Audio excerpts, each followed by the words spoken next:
Pode ir. Então, o primeiro passo para se estudar variações no DNA, seja de humanos ou qualquer espécie, é a obtenção de material biológico. Em humanos, há várias formas de se obter esse material biológico. Através de sangue, através da punção digital, e o que é mais utilizado atualmente é a utilização de células da bochecha. Pode ser coletada com um instrumento como esse aqui, que é um suave bucal, ou mesmo um cotonete, né? A coleta é feita raspando-se a parte interna da bochecha por 5 a 10 vezes.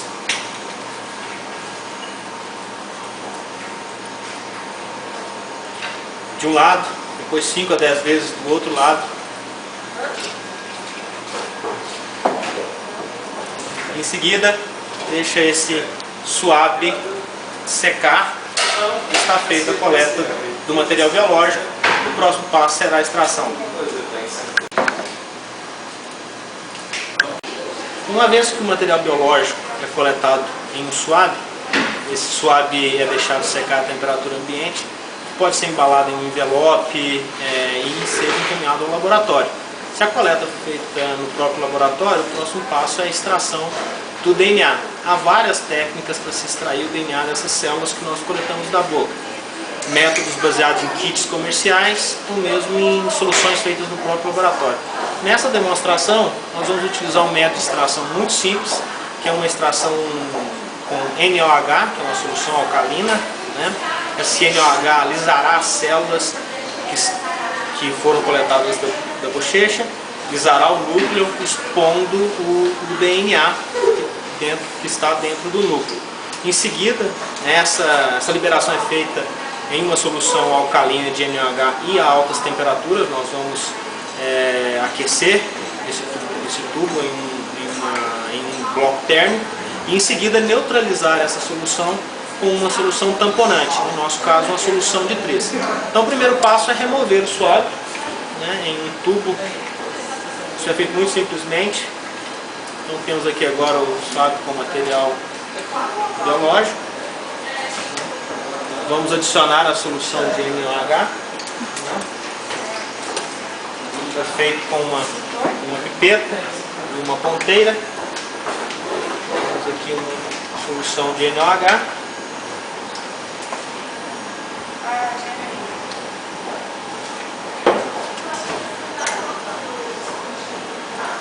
Adicionamos a solução de NaOH. Deixamos que isso misture. E levamos esse material no termobloco. Deixamos aquecer por 20 a 30 minutos. Então, depois de aquecer de 20 a 30 minutos, nós pegamos o tubo e adicionamos a solução tampão de tris HCl.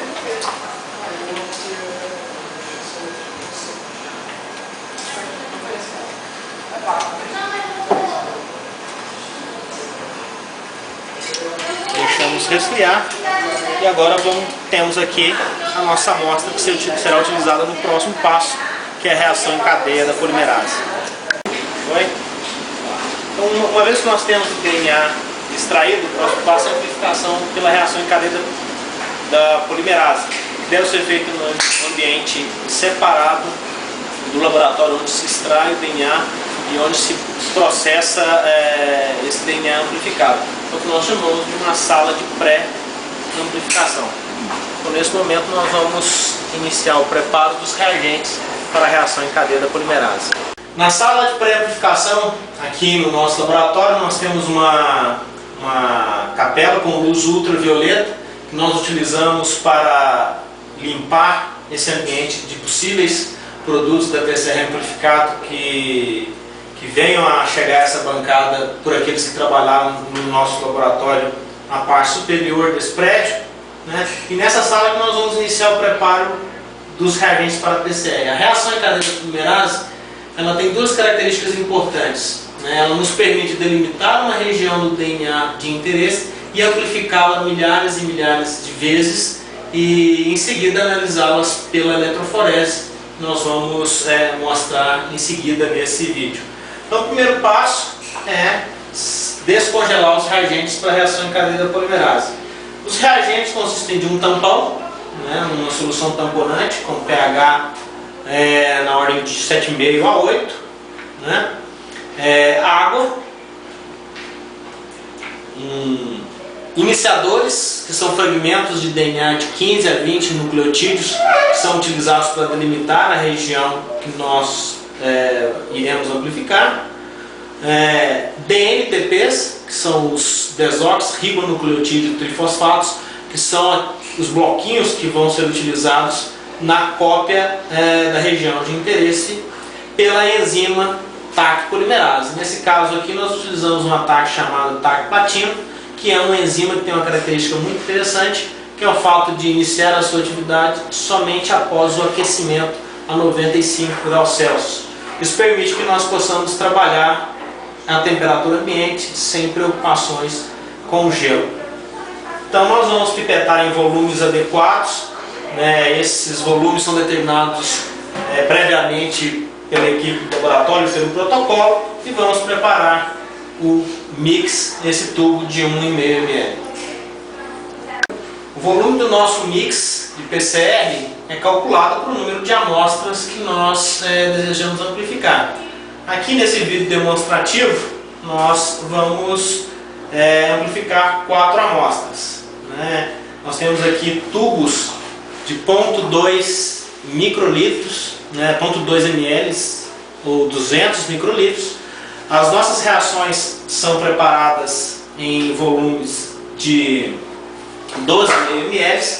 Nesse protocolo nós adicionamos 10 ml de mix em cada tubo, né?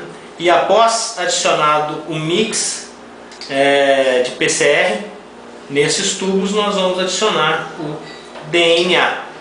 Então nós teremos uma mistura de tampão, magnésio, iniciadores, que são os fragmentos de DNA fita simples, BSA, albumina bovina, que ajuda nesta reação, e DNTPs e ataque polimerase, e o nosso DNA molde. Nosso DNA molde que nós extraímos, nós vamos adicionar aqui nos vários tubos, volume de 2,5 microlitros. Então, após nós termos preparado o mix PCR adicionado ao DNA, nós utilizamos equipamentos como esse, que é um termociclador. O que essa máquina faz, na verdade, é controlar de maneira cíclica a temperatura. Os ciclos de uma PCR envolvem a desnaturação do DNA a 95 graus Celsius, a diminuição da temperatura a temperaturas da ordem de 55 a 60 graus Celsius, que é a temperatura onde os iniciadores se anelarão na região de interesse no nosso DNA, e depois a elevação dessa temperatura a 72 graus Celsius, quando o ataque polimerase, que é uma polimerase termoresistente, adicionará os DNTPs. Então aqui, utilizando tubinhos, nós vamos posicioná-los nesta máquina.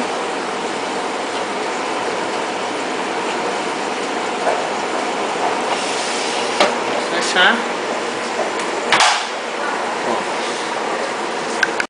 Aqui nós temos a máquina em funcionamento, né? Se for possível, vocês vão ver, nesse momento ela está no ciclo 9 de 40, a temperatura está aumentando a 94 graus Celsius, ficará nessa temperatura por 30 segundos.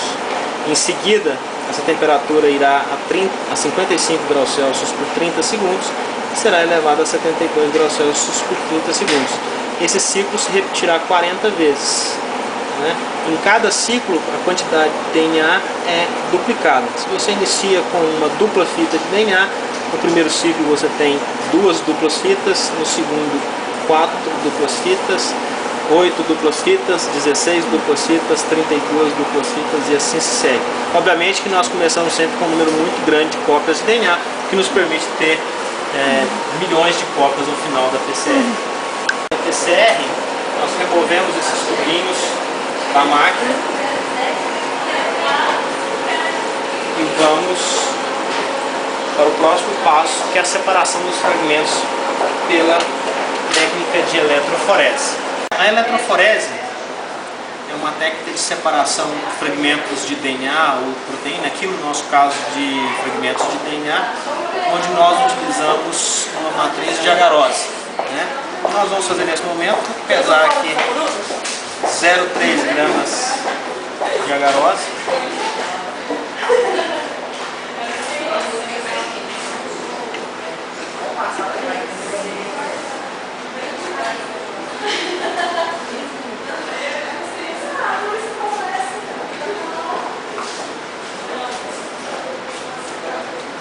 Temos aqui 0,3 gramas de agarose, que é o suficiente para fazermos 100 ml de uma solução a 1% de agarose. Adicionamos aqui no mar e adicionamos um tampão. No nosso laboratório nós usamos o tampão, desculpa, não 100 ml, 30 ml. 30 ml. Após adicionarmos o tampão, solemos e aquecemos essa agarose em forno micro-ondas.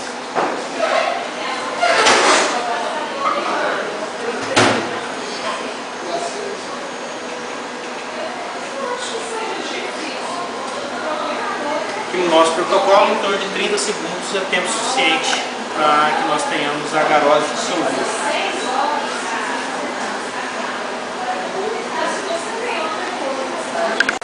Então, após termos dissolvido a agarose em TDE, nós vamos adicionar essa agarose. Primeiro ponto, vamos resfriar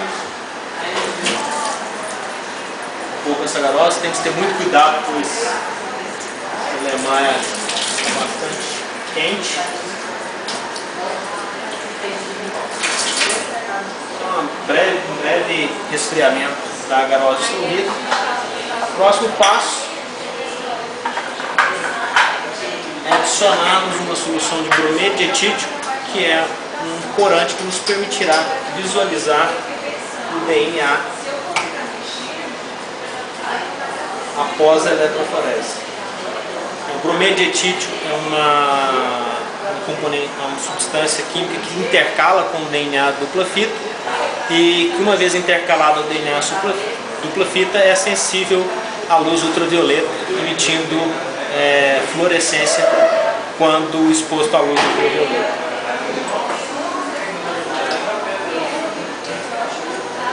Uma vez adicionado o brometo de etídio, nós fazemos com que se dissolva na agarose. E aqui agora nós temos o que nós chamamos uma cuba de eletroforese, com os pentes que serão utilizados para formar canaletas. Nós vamos posicioná-los aqui, adicionar a solução de agarose com brometo de etídio e aguardar pela solidificação desse gel de agarose, que ocorrerá em torno de 20 a 30 minutos. Então, após 20 a 30 minutos, nós temos o nosso gel polimerizado, né? Nós podemos remover os pentes.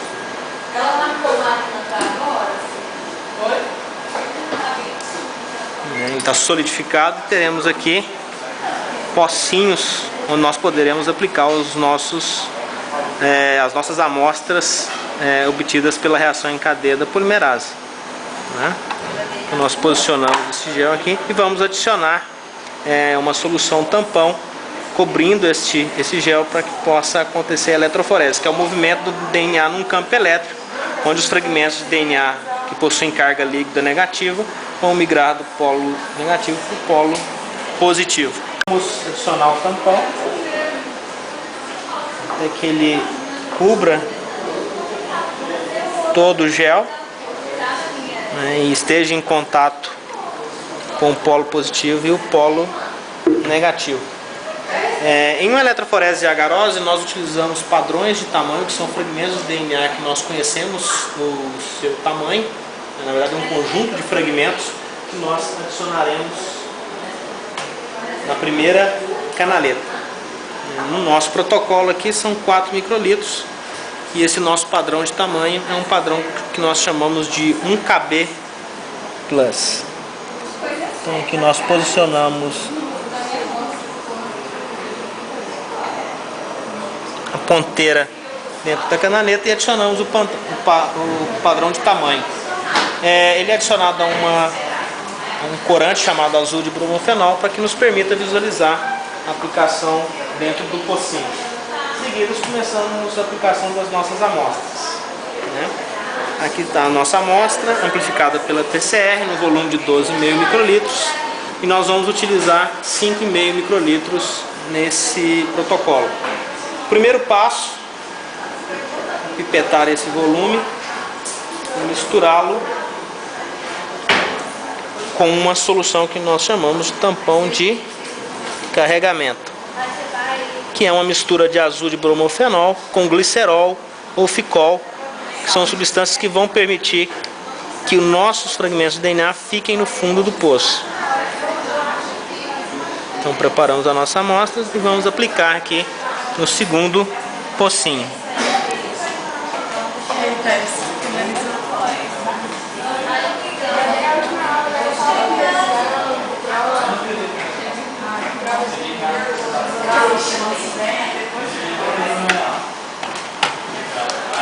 Vamos preparar a segunda amostra.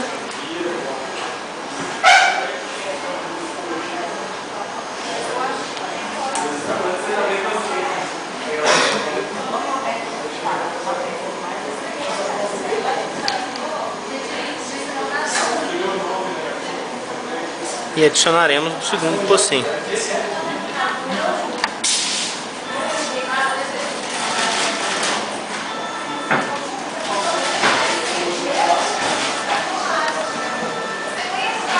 Então, após termos adicionado as amostras de PCR com o tampão de amostra em todas as canaletas, o que nós vamos fazer é conectar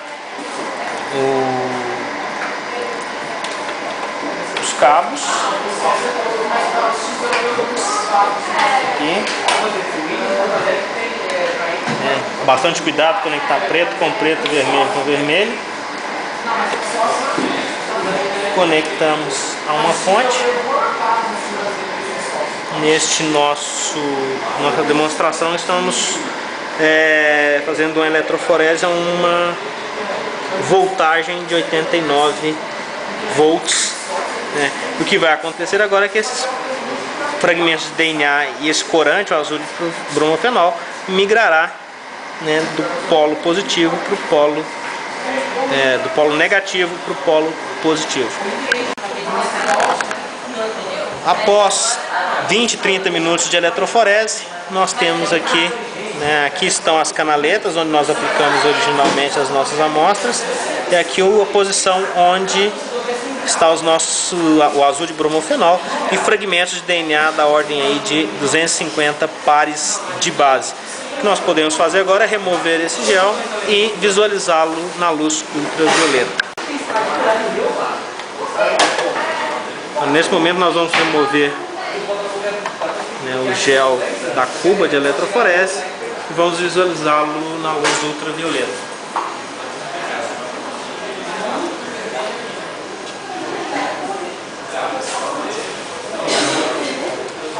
Cuidado para que não observe a luz ultravioleta diretamente. Nós temos aqui uma placa de acrílico, para que não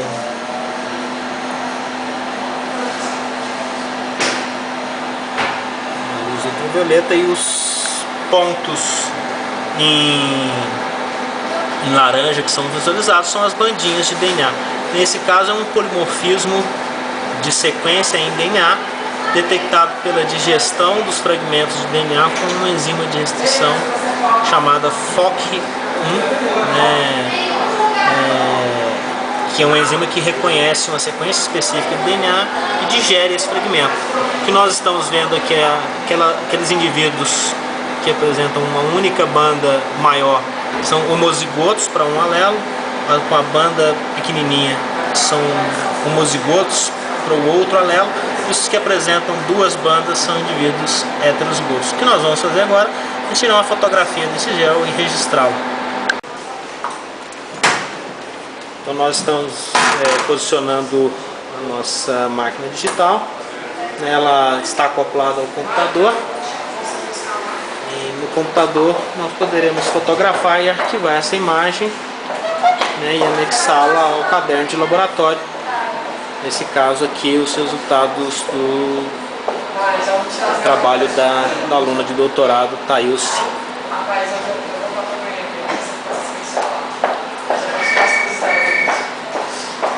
Transferindo a imagem do computador. E agora nós podemos visualizar melhor do que nós visualizamos diretamente no transiluminador, que é o nome do aparelho. Então agora nós temos uma imagem e podemos recortar e posicionar o gel adequadamente, aumentar o zoom. E temos aí amostras homozigotas. Mostra para nós um homozigoto para um alelo maior.